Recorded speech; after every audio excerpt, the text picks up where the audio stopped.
So we've already spoken about events 1 to 5 in the Wyckoff theory and exactly how to trade them and how we go through each of them, either to confirm the next stage of a developing distribution or accumulation or to invalidate it. Now we move on to the 6th and 7th events, which are the breakout and the confirmation. These are the most important events within a Wyckoff schematic. This is where it really becomes clear that what preceded it was either accumulation or distribution and gives you the highest probability entry on a trade in the new trend. So first, we're going to see a breakout. So on the screen, for both accumulation and distribution, the breakout phase of the event is circled. Green for bullish in the accumulation, red for bearish in the distribution. What does this represent? Okay, so the breakout represents another change of control. So in an accumulation, the control moves from being in balance to being in bull's hands. In distribution, the control moves from being in balance to in bear's hands. In accumulation, this is where we see a show of strength, or in distribution, it's where we see a show of weakness. Wyckoff theory hinges on these two changes of control. The whole point, this is very important, the whole point of price action analysis is to identify when trends begin and when they end. That's all we're trying to do. But where most people get it wrong, and where maybe many people watching this have gotten it wrong, because I certainly did when I first started trading, is they think that when a trend ends, it means that we're going to trend in the opposite direction. As a new trader, you think that after an uptrend, we go into a downtrend. Or after a downtrend, we go into an uptrend. Therefore, you try and take a trade in the other direction, and you expect it to move strongly in that direction. That's not the case. Most markets tend to move from trend to range to trend. And so that's why it's super important to highlight that there are two key turning points in a Wyckoff schematic. The first one we talked about in previous lessons. That's where the trend ends and we go into a range. That's phase A. In phase A of Wyckoff, the previous trend ends, downtrend or uptrend, and we go into range. Think of those as change of control. So the change of control in the accumulation here. In phase A, it came down in a downtrend and we had change of control from bears into balance, meaning nobody has control. In a distribution, we have strong bullish control and it changes into balance. So that's your first change of control. Everything you do after that is to try and confirm the next change of control.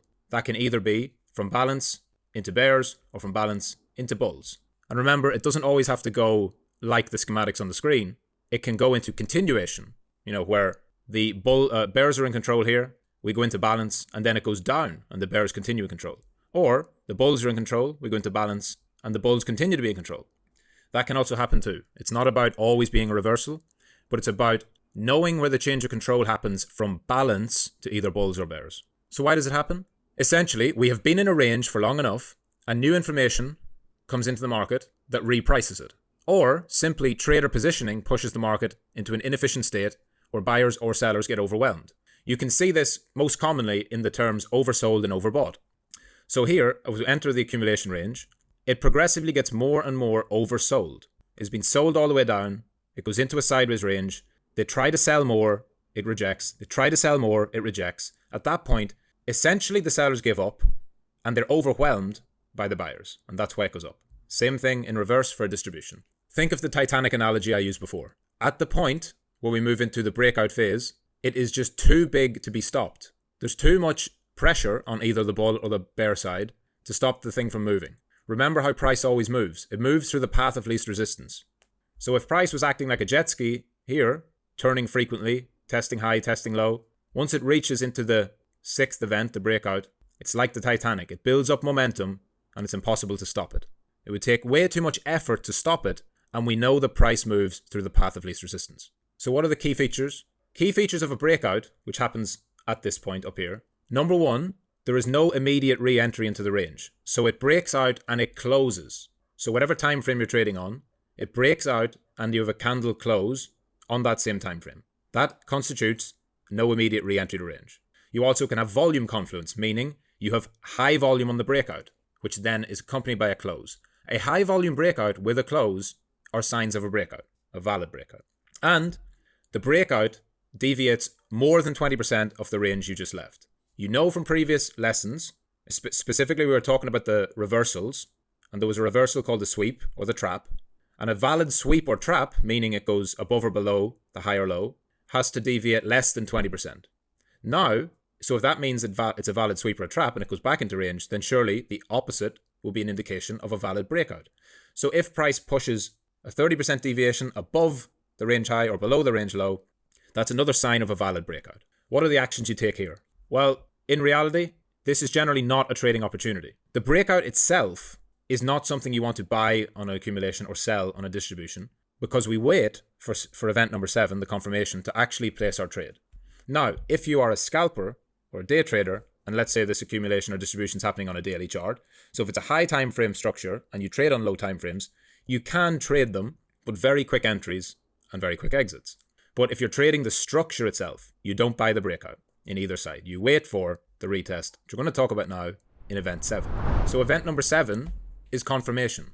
This is what it all leads up to. This is the entire point of the Wyckoff schematics. This is the entire point of his theory, and this is the part that he himself traded. So the breakout is only potential. As you've seen, especially in crypto, there can be many, many breakouts that look really good and then they fail. So what matters is the confirmation. Here it's important to remember that if you're correct, the next trend will be significant and offer plenty of great trading opportunities.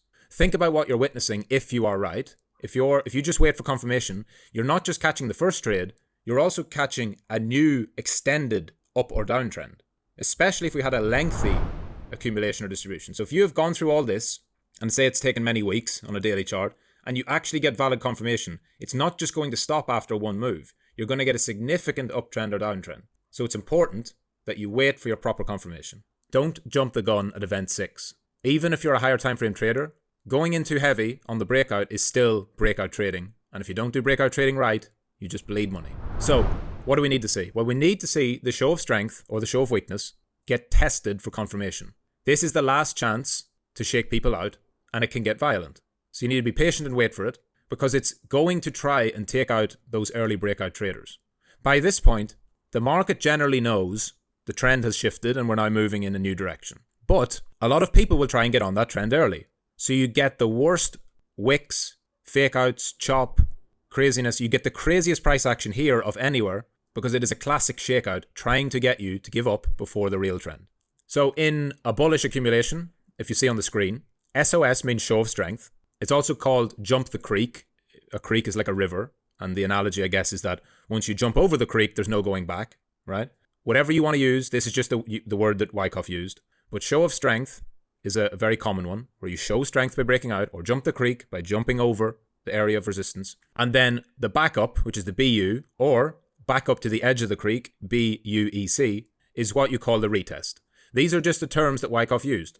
Please do not get hung up on them. You can use anything you want. If you just want to use breakout and retest, absolutely fine. Show of strength and backup, whatever you want to use. Don't worry. So, on the bearish side, on the distribution as you see, you have a show of weakness and you have a LPSY, which is the last point of supply, right? That's what the words mean. That's what the acronyms mean. Again, you can use breakout, retest, whatever you want to use. And what you want to see at this point is an impulsive breakout with a corrective retest, right? So this is how we can know for sure it's a valid breakout after we get multiple of these confirmations. Nothing is ever 100%. So yes, you will be wrong sometimes, but we're not here to be right every time. We're here to be right more times than we're wrong with good risk management and make money. So you want to see a breakout with impulse. You remember this from the other lessons. The impulse means the strong move, lots of up candles or lots of down candles with no pullback. That's an impulse. And then you want to see the impulse break through the range. And then you want the retest, whether that be the backup to the edge of the creek or the retest of the last point of supply. You want to see that be a corrective move, meaning it's more sideways down or sideways up, less impulsive, and with lower volume. So volume supporting them is also important. You obviously want to see higher volume on your breakout than you do on your retest. That's pretty common, and that's a simple heuristic to use. And another key feature of a valid breakout and confirmation is if the range high or range low gets front ran. So if price does not re-enter the range, that is a very strong sign. In an ideal world, like on these schematics, the dashed blue line is the range high. So in an ideal world, you do get a little retest of it and it holds nicely and then it goes in the continuation.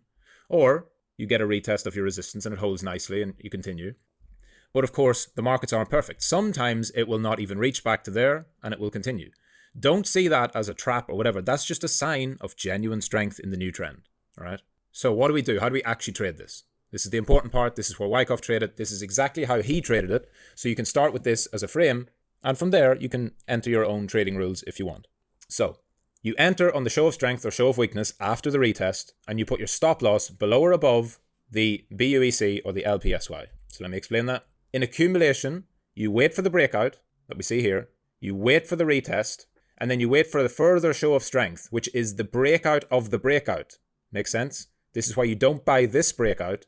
You buy this one, and you put your stop below the retest consolidation. Okay, that's for bullish. Distribution. You do not buy the first breakout on the downside. You wait for the retests, and then you sell whenever it breaks below the show of weakness level with your stop above the last point of supply, so that you have the highest probability of catching the next trend, because for it to then reverse after making a new low or a new high, for it then to reverse all the way back down to your stop would completely invalidate the entire schematic. That is your highest probability entry, because you have 7 events, 5 phases of Wyckoff action, all supporting you, and then you execute your trade. That's why he did it. That's the best way to do it. And that is the Wyckoff theory events section covered all the way through the confirmation.